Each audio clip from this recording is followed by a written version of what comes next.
Julius Caesar failed to conquer Britain in 54 BC. 90 years later, Rome tried again.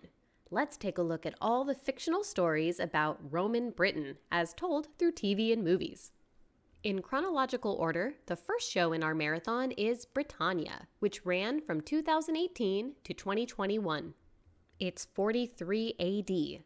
Rome is powerful and continues to conquer more territory. A Roman general is determined to conquer Britain. At the same time, there is a prophecy told by the Druids of a young girl, a chosen one, who will be the one to drive the Romans back into the sea. You really have to go into this with an open mind for what it is. A fantasy-based, imaginative interpretation of Celtic Druids couched in actual historical events. Mix in a religious fanatic Roman general and a hero journey. If you do that, then I think most could enjoy this. It has magic, intrigue, villainous gods, and ancient people who talk to gods. It never quite does what you think it will. Death and betrayal happens that you least expect. It's at times super serious and then bizarre. My biggest piece of advice is don't eat while watching this. Warning, the show has now been canceled and ends on a cliffhanger. It's 3 seasons, altogether 27 hour-long episodes, rated 18+. Next up is The Viking Queen from 1967. This takes place during the time of Emperor Nero, sometime between 54 and 68 AD. This is a movie that, according to Wiki, combines elements of the historic Queen Boudica, the opera Norma, and William Shakespeare's King Lear. It's basically about a Roman commander and a queen of the Iceni tribe falling in love, and everyone around them is not a fan. I really debated on whether to even include this, but why not? You can't take this movie seriously. There is absolutely nothing about this that could be considered historically accurate. I mean, the queen is a Celt, not a Viking. There were no Vikings around during this time, and the Druids pray to Zeus, a Greek god. That said, I found this movie amusing. This is one of those movies to watch in the background for its pretty backgrounds and for those of you who enjoy scantily clad women and completely unconvincing warrior women. The fighting is so incredibly fake, but to the point that it's really funny. 91 minutes long, rated 15+. Next up, Boudica. We have a lot of options that tell her story. If you're interested, go check out my comparison video. I'm going to go with my favorite, Warrior Queen, which is a made-for-TV movie from 2003. This would have taken place during 60 and 61 AD. Boudica is the queen of the Iceni, and after tragedy strikes, she must make difficult decisions on whether or not to fight against the massive power that is Rome. This is a bit of an emotional roller coaster. Even knowing the history and what would happen, I really wanted to cheer on the Iceni and their adorable warrior children.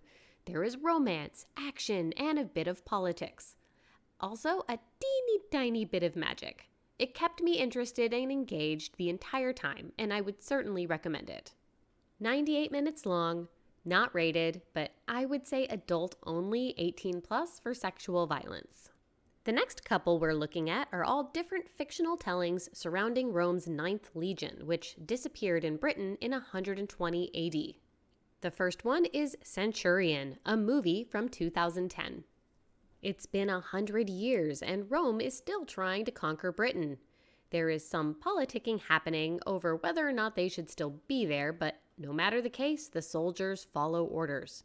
This story is mainly about survivors of the 9th Legion desperately trying to survive and make it home. The whole beginning was super boring for me, but once we got to the trying to survive part, I started to become more invested in the characters. There was a lot of underused talent here. I genuinely enjoyed many of these performances and wish more time had been spent developing them. Instead, the vast majority of time is spent on the gory battles. So yeah, if you care more about gore and battles and less about character development, this is right up your alley. I enjoyed it overall, but feel there was some missed opportunity. 97 minutes, rated 18+.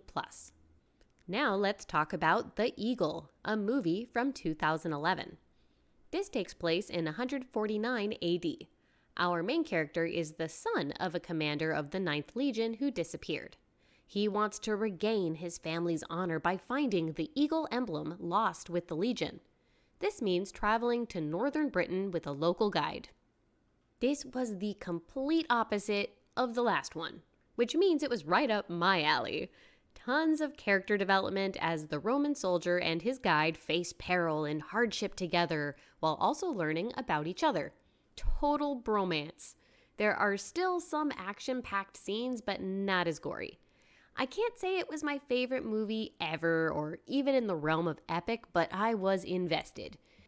114 minutes, rated 13+. The last two we'll be looking at are related to the tales of King Arthur. Arthurian tales supposedly took place right after Rome's exit from Britain. Here are two that incorporated Arthur's story with Rome. King Arthur is a movie from 2004.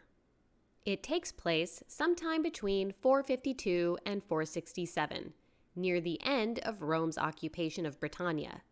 Arthur is a Roman commander of Sarmatian warriors who fight in Britain against the Picts, or Woads, as they call them in the movie. The story revolves around the final mission Arthur and his men must go on before they will all be allowed to return to their homeland. The story had a lot of plot holes and didn't make a lot of sense historically.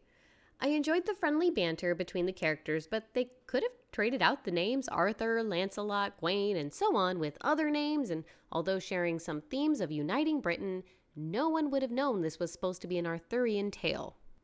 Overall, I enjoyed it for the characters. For those of you who like action, this has non-stop, action-packed sequences. My biggest gripe, though, was Guinevere. The show could have called her Morgana, and it wouldn't have been any more or less accurate. There was no point to her being there other than being eye candy. 125 minutes, rated 13+. Last on this list is The Last Legion, a movie from 2007.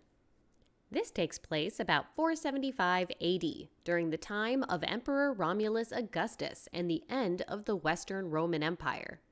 This turns history into mythology, creating a prequel story to the Arthurian legends, where Arthur is actually a descendant of Julius Caesar, and Excalibur was originally Caesar's sword. The last loyal Roman soldiers must save their emperor and get him to Britain, where he can begin his new legacy. This is one of the most cliché, predictable scripts I have ever seen, including the same problem as our last option, a random warrior lady that is only there to look pretty and be a love interest. What saved it is the spectacular cast. They carried the whole movie with their witty banter, and even bad plot moments became fun. I would say at the most, this film is passable for an entertaining family movie night with action that's not too gory and an easy plot to follow. 103 minutes, rated 13+. That's it. Thank you so much for watching. Please check out my playlist to watch more historical media in chronological order and for some movie TV comparisons. Happy watching!